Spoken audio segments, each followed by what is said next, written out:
بسم الله والصلاة والسلام على سيدنا محمد عليه أفضل الصلاة والسلام. اللهم صل وسلم وبارك عليك يا حبيبي يا رسول الله. ازيكم أحلى أخوات وأحلى متابعين في الدنيا. شكرا على كل الناس المحترمة اللي بتخش عندي وبتكتب لي كلمة من قلبها. شكرا لكل اخواتي وحبايبي اللي بيخشوا يشتركوا عندي، بس بعد إذن حضراتكم بأنكم دخلتوا واشتركتوا حطوا اللايك. يعني نسبة مثلا مش يعني 100 حد شاف ألاقي 6 لايكات. طب حرام ولا حلال؟ يعني أكيد حرام، صح؟ اكيد اللي يتفرج بعد كده هيحط اللايك. طب حط ديسلايك عادي، يعني مفيش مشكله. المهم يلا الاول بينا ندعي لبعض وبعدين نشوف احنا هنعمل ايه. نقول اول حاجه ربنا يرحم امواتنا واموات المسلمين جميعا يا رب العالمين. ربنا يشفي كل مريض ويرزق كل مشتاق بالذريه الصالحه ويصلح حالنا وحالكم وفك كرب كل مكروب، اللهم امين يا رب العالمين. يلا بينا بقى نخش على على الشغل والمعمعة. يعني انا كان عندي الحاجات اللي في الجنب دي بس هي اللي عايزه تتغسل، انما المطبخ كان نظيف يعني. المهم كنت مطلعه فرخه من الفريزر وسبتها شويه وبعدين قلت بقى انقعها. عامه كده كده قبل ما احطها في الفريزر بكون نقعها بليمون ودقيق وخل وملح وسكر وكل، بس برضك منعا عشان التلج وكده. يعني برضك عصرت عليها ليمون وحطيت خل وحطيت سكر وحطيت ملح وهنقعها شويه وبعدين هرجع تاني بقى اشطفها تاني، بس هسيبها في جنب كده. هسيبها زي ما انتوا شايفين كده في جنب عم اغسل بقى الحلتين دول، هم دول بس اللي كان عندي في المطبخ. يعني نسمي الله كده ونصلي على الرسول عليه افضل الصلاة والسلام عشان ربنا يبارك لنا في عيشتنا وفي حياتنا عايزه اقول لكم حتى في مواعيدنا هيبارك لنا فيهم. يعني ربنا يديمها علينا نعمه ويحفظها من الزوال يا رب العالمين. مادام ألمونيا يبقى سلك بلدي يبقى صابون. يلا بينا. هنا بقول لكم ان الدنيا الحمد لله نظيفه والدنيا زي الفل.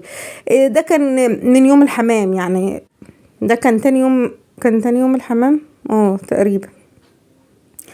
المهم هنا زي ما انتوا شايفين اهو هغسل بقى الألمونيا زي ما انتوا شايفين كده. جبت سلك عادي، يعني سلك بلدي وصابون اسمر. الصابون ده اللي هو بتاع المواعين، ده اللي احنا كنا عاملينه بالزيت. انا ما كنتش عاملاه معاكم، بس انا بحوش الزيت اللي هو بقيه السمك بقى والتحمير والحاجات دي بديله واحده جارتنا بتعمله صابون وبعدين انا باخد حبه وهي بتاخد حبه، بس حلو يعني. مع ان انا من الناس اللي ما بحبش الصابون المواعين، بس حلو بينظف المواعين وبيلمعها بصراحه يعني. المهم حطيت فوطه كده علشان الالمونيا بتبقى تعمل صوت في الرخام. قلت بقى بنتي توكلي على الله وربنا يعينك ونسمي الله كده ونستغفر عشان ربنا يكرمنا ونغسل بقى الحلتين اللي في الحوض دول زي ما انتوا شايفين كده بالظبط. عسل عسل والله. هنا زي ما انتوا شايفين اهو همسك بقى الغطا التاني وهغسل كالعاده. يعني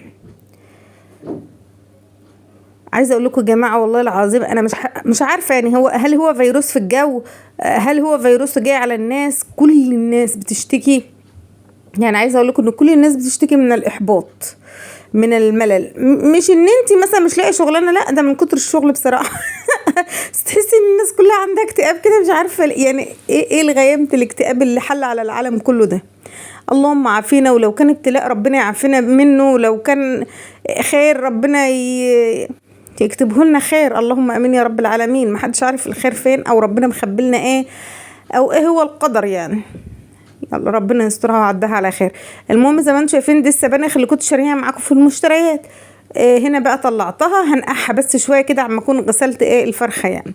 هنا حطيت عليها ميه وسبتها تتنقع. هتشوفوا كميه الطينه اللي نازله منها بجد اوفر يعني. الحمد لله. المهم ان انا سبتها بقى تتنقع زي ما انتم شايفين كده، وبعدين همسك الفرخه بقى بتاعتنا كده نغسلها وننضفها ونلمعها ونديلها فرشه تلميع زي ما انتم شايفين كده اهو. وعلى رأي رها في الايدين كمان. خلاص خلصنا. همسك بقى الطبق ده. انا حتى في المية دي مية وصابون وحاطة فيها شوية كربونات، تمام. بيلمع الكوبايات والاستانلس والحاجات دي وبشيل الزفارة برضو زي الخل كده. المهم هنا زي ما انتم شايفين اهو كمان جبت الرز. المهم ان انا هجهز حاجتي وانا واقفه على الحوض. كل اللي هيتغسل وكل اللي الحاجه اللي هتشتغل فيها على الحوض هخلصها. عشان عشان اروح عند البوتاجاز ابقى جهزت اكل كله اقف على البوتاجاز اعمله على طول. بسم الله الرحمن الرحيم. هنا امسك بقى الرز اغسله كويس قوي. وهنا زي ما قلت لكم ان انا كل ده وانا نقع السبانخ بجد بجد، احنا من عشاق السبانخ يعني. احنا اي حاجه بعيش بنحبها، انا بحب الملوخيه والباميه والسبانخ والحاجات اللي هي بعيش دي. المهم النهارده هتشوفوا معايا شويه سبانخ بجد كانوا تحفه بالف هنا، الكل من كل منهم يا رب العالمين. هنا زي ما انتم شايفين بقى خلاص هغسل الرز واخلصه، وبعدين هشوف بقى السبانخ امسكها بقى، اجيب المصفى كده عشان ايه انشل من الميه واحط في المصفى كده عشان اشيل كل الطينه اللي فيها. خلاص الميه بتاعت الرز رقت وبقى زي الفل اهو. كفايه عليك كده يا عم الحاج.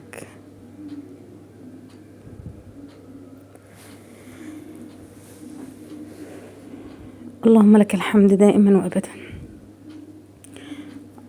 يلا بقى يا جماعه، هم ونشاط معانا كده، شويه لايكات، شويه كومنتات حلوه منكم، كلمه حلوه وظريفه ولطيفه. تشغل لنا القناه اللي مش راضيه تشتغل دي. انا لو قلت لكم انا بقالي كام سنه على اليوتيوب يعني مش عايزاكم تنصدموا عادي يعني. يلا اللهم لا اعتراض. المهم شوفوا بقى الميه بتاعت السبانخ عامله ازاي ساعه ما نقعتها بقى ونزلت كل الطينه اللي فيها. اوريكم بقى يعني الحله فيها ايه من تحت، شرب او تراب زي ما انتوا بتقولوا بقى اهو. شوفوا الطينه غير اللي وقع كمان. مش كده هغسلها بس، لا ده انا هشغل عليها بقى الحنفيه كده واسيبها تنزل كل اللي فيها، وهقلبها بقى من فوق لتحت من تحت لفوق كده علشان تنزل كل الطينه اللي فيها كده وتنضف وتبقى زي الفل لحد ما تبقى ميتها فل اهو.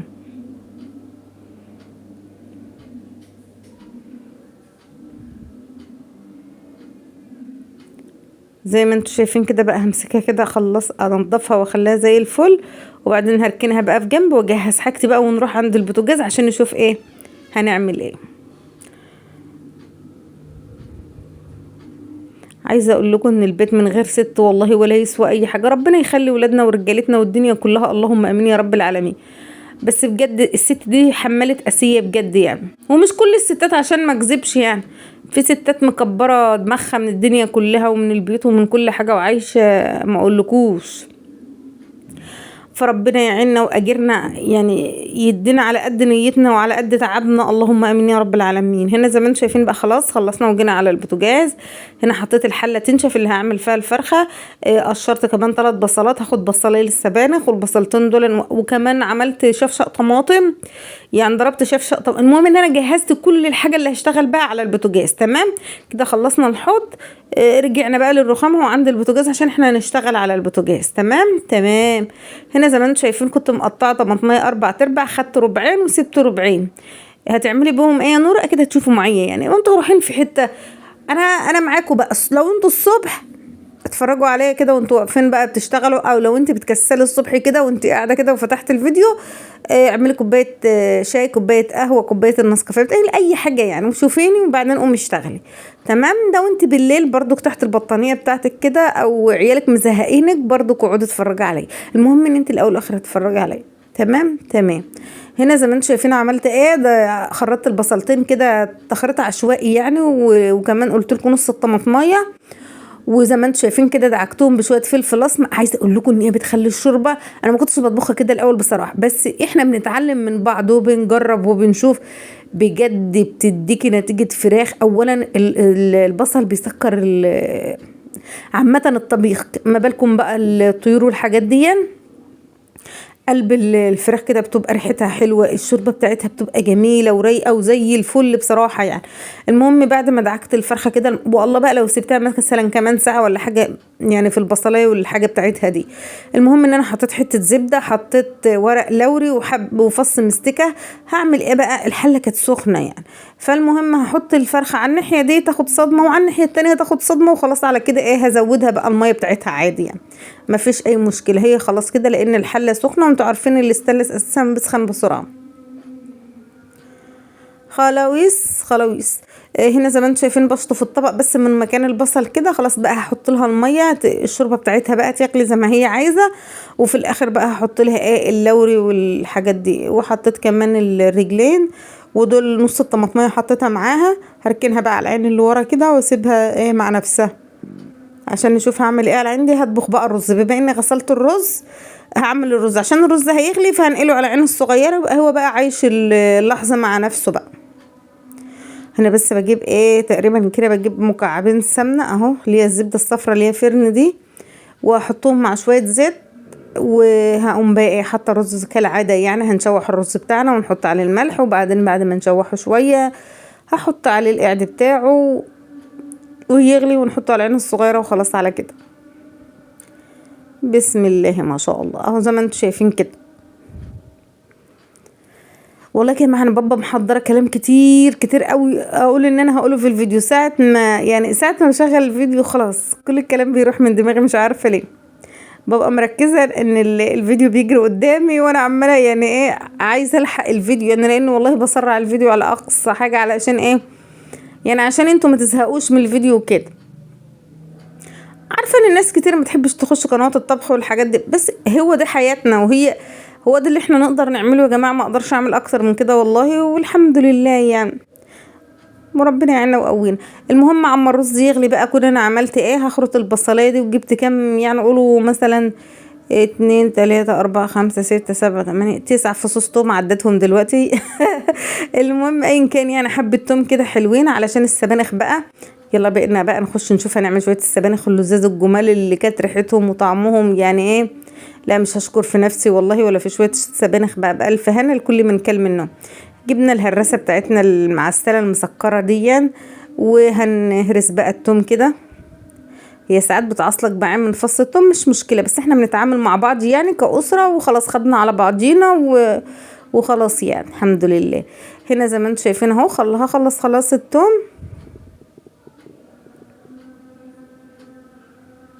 هاخد بقى احط شوية زيت على الزيت يعني اللي هو هيمشي البصلاية والتوم يعني. الرز خلاص بيغلى اهو، هنقله على العين الصغيره ومش ههد عليه غير لما ينشف، علشان بس ايوه علشان بس احط البصلايه يعني ريحتها ما تطلعش وكده. المهم اقعد اقلب كده لحد ما ريحه التوم تطلع، مش البصله، ريحه التومه تطلع. احط شويه ملح بس عشان البصله تدبل كده بسرعه، لانه كنت عايزه انجز. عارفين مشكلتي ان انا بطبخ متاخر، عارفين لو بطبخ بدري احس ان اليوم هيبقى فاضي عن كده، بس احنا ظروفنا كده واحنا ما ينفعش اطبخ يعني بدري. بحس ان الاكل مش بحبش اقعد اسخن في الاكل كتير انا يعني بصراحه. المهم زي ما انتم شايفين كده هعمل ايه، جبت معلقه هرسه شطه. لما ريحه التومه طلعت كده قمت جايبه معلقه هرسه شطه. الله اكبر الله اعظم، والعزه لله وحدك لا شريك لك، لك الملك ولك الحمد وانت على كل شيء قدير. هنا زي ما انتم شايفين اهو. هنا حطيت هرسة الشطة وحطيت الكزبرة ناشفة. الله اكبر والعزة لله. هنا زي ما انتم شايفين كده اهو خلاص ريحة التوابل بقى اللي انا حطيتها والتومة وهرسة الشطة يعني نشفت كده من اللي انا مطلعاها من الفريزر اهو. شطفت الشفشة، حطيت الطماطم، هسيبها بقى تتسبك كده. حطيت معلقة سكر صغيرة، هحط الملح. هنا كنت هحط الملح على الفراخ برضو هي لسه اساسا مغليتش. هنا كمان بحط شوية بابريكا، معلقة بابريكا يعني مش شوية بقى، شوية معلقة بابريكا. واكيد يعني احنا هندوق الاكل بقى، لو انت مثلا مش بتعرفي القعد بتاع الملح وكده بدوقي الاكل شوفي عايز ايه اهو زي ما انت شايفين. طب انا خلصت بقى، الرز بيغلي والفراخ بتغلي والتقليه بتاعه السبانخ بتستوي. طب هتعملي ايه يا بنت يا نوره وانت واقفه طول النهار على رجلك من ساعه ما بتصحي الساعه 6 الصبح لحد بالليل؟ هعمل ايه بقى، هعمل كوبايه القهوه اللي بتظبط مزاجنا وناخد حاجه حلوه كده، بما اننا كان عندنا رز بلبن كده حاجه بجد تحفه. هنا زي ما انتم شايفين ادي كوبايه القهوه بتاعتنا، وهقعد بقى عم ايه اكلي ياخد ودي بشكل ودي كده على البوتاجاز. نضرب نضرب الرز بلبن ونشرب القهوه وبعدين نرجع لكم تاني. ايوه نفسي ثم نفسي ثم نفسي. لنفسك عليك حق. هنا بقى انا ما حبيتش اسوي التقليه قوي، انا ما بحبش اسوي يعني اسبك الطماطم قوي، لا يكون فيها شويه طماطم كده علشان الخضار، اي خضار انت هتحطيه يعني مثلا كان حتى لو مثلا فاصوليا تشرب من الطماطم تبقى شبعانه منها كده وطعمها حلو. المهم زي ما انتم شايفين انا كنت خارطه عليها خضره محشي اللي هو مش شبات، كزبره فقط لا غير. يعني السبانخ بتخرط عليها كزبره فقط لا غير مش شبات. المهم زي ما انتم شايفين كده حطيت السبانخ وهقلب بقى السبانخ كده في قلب الصلصه تشرب منها. هي اساسا كده كده يعني الهيشان ده كله على الفاضي يعني هتنزل لتحت دلوقتي اهو. واسيبها مثلا قولوا 5 دقايق كده، تاخد وتدي هدة عليها كده، وتاخد وتدي بقى ايه في الصلصة. تشرب بقى من الصلصة دي عما تكون ايه، عما تكون الشوربة بتاعت الفراخ غلت، ناخد لها شوية شوربة. الله بقى لو انت عاملاها في لحم، ولو صدى خالص برضك فضل ونعمة والحمد لله، واللهم ديما علينا نعمة واحفظها من الزوال يا رب العالمين. قولي الحمد لله وهي تبقى مسكرة في بقك وزي الفل والله العظيم. الحمد لله، اللهم ديمها علينا نعمة واحفظها من الزوال يا رب العالمين. هنا بقى بشيل كل الرمة اللي على وش الشوربة دي اهو. عما هي بقى تغلي كده وبرضك تلف في بعضها كده، هتلاقي الشوربة فل. بنزل بس الورق اللوري من عليها واسيبها بقى هي تغلي مع نفسها. وزي ما قلت لكم سايبه السبانخ برضك ايه تتسبك مع نفسها كده. بسم الله الرحمن الرحيم. بما ان الشوربه بقى غاليه بقى والدنيا زي الفل، مش غاليه سعرا يعني، غلت يعني بتغلي على البوتاجاز اهو. شوفوا بقى السبانخ كده شربت بقى من الطماطم كده وبكبكت اهي. هزود بقى الشوربه، وبما ان الشوربه غليانه فهي اساسا يعني بتغلي على طول، مش هستنى بس لما تغلي وكده. هنا بس بحافظ ان انا مثلا ما انزلش اللي هو الكباب الصيني او اللوري او البتاع اللي هو الحبهان، عشان بس ما يجيش تحت بق حد. هنا معلقتين 2 رز. بصوا بقى، حابين تحطوا الخطوه دي حطوها، ما بتحبوهاش ما تحطوهاش. احنا بنحبها بالرز. في ناس بتحط لسان عصفور، في ناس بتحمر شعريه، في ناس بتحط عدس، في ناس ما تحطش حاجه خالص، في ناس بتحط حمص. اللي تحبيه، وقلت لكم الاكل اذواق، اللي بتحبيه ولادك بياكلوه وانتوا بتاكلوه حطوه، ما بتحبوش ما تحطوهوش. تمام تمام. احنا بنحبها برز. انت بقى عايزه تحمري لسان عصفور، عايزه تحمري شعريه ولسان عصفور، عايزه تحمري شعريه بس، عايزاها ساده، عايزه تسلقي حمص وتحطي فيها، براحتك. ما يحلو لك اعمليه، واللي بتحبيه اعمليه، واللي ولادك بياكلوه. لان خساره ان انت تعملي الاكل وترمي، يعني هتعملي الحاجه اللي انتوا بتحبوها ما بتحبوهاش ما تعملوهاش، لان الحاجه غاليه بجد فخساره يعني. عايزه اقول لكم ان احنا كلنا السبانخ ده على يومين بجد، كانوا مبسوطين منها جدا الحمد لله. هنا بقول لكم ان خلاص بقى زودتها الشوربه، وتعالوا بقى نشوف اكلنا بعد ما استوى. هنا طلعت الفرخه، انا ما بحمرش على البوتاجاز بصراحه، انا باخدها كده بشيلها من الشوربه احطها في الفرن تحت الشوايه بتحمر وخلاص، بقلبها مره كده ومره كده والحمد لله. الرز بتاعنا زي الفل. عملنا شويه سلطه خضراء يفرحوا. السبانخ عملت شويه لسان عصفور، حمرت كده حبه لسان عصفور عشان احط فيهم الشوربه. عايزه اقول لكم ان السبانخ ريحتها وطعمها بجد كان تحفه. اهو عملت لسان عصفور. الشوربه لو كنت شفتيها بجد والله العظيم اكنها شوربه لحم. إيه كمان كان عندنا كيس شيبسي، واللهم ديمها علينا نعمة واحفظها من الزوال يا رب العالمين. والحتة دي كده جت بعد ما بحسب ان احنا ما نصورش. والسلام عليكم ورحمة الله وبركاته.